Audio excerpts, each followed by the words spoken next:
بلوچستان کے شہر دالبندین سے ہمارے گدروشیہ پوائنٹ کے نمائندہ محمد بخش بلوچ کی رپورٹ کے مطابق ممتاز سماجی اور قبائلی رہنما سردار بی برق خان مینگل نے پولیس تھانہ دالبندین کے لاک اپ میں بند قیدیوں میں کمبل اور دیگر اشیاء تقسیم کر دی۔ اس موقع پر S P Chagai police Abdul Hafeez Chakrani, S H O Habibullah Sasoni, A S I Ziauddin Mengal, A S I Muhammad Hanif Mengal اور lock up incharge Chaudhry Abdul Malik Jat بھی موجود تھے۔ سردار بے برق خان مینگل نے اپنی جانب سے پولیس تھانے میں قید 30 سے زائد قیدیوں میں کمبل تقسیم کر دیے۔ سردار بے برق خان مینگل نے کہا، قیدی بھی ہمارے معاشرے کا حصہ ہیں، ان کی مدد اور تعاون ہماری ذمہ داری بنتی ہے۔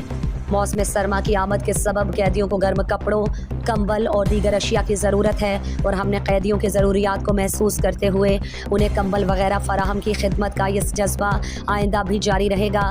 ہم یہ کام صرف اور صرف اللہ تبارک و تعالیٰ کی رضا اور خوشنودی کے لیے یہ نئے کام کر رہے ہیں، اس میں ہمارا کوئی سیاسی یا دیگر مفاد شامل نہیں۔ قیدیوں نے کمبل اور دیگر اشیاء فراہم کرنے پر قبائلی رہنما سردار بی برق خان مینگل کا شکریہ ادا کیا۔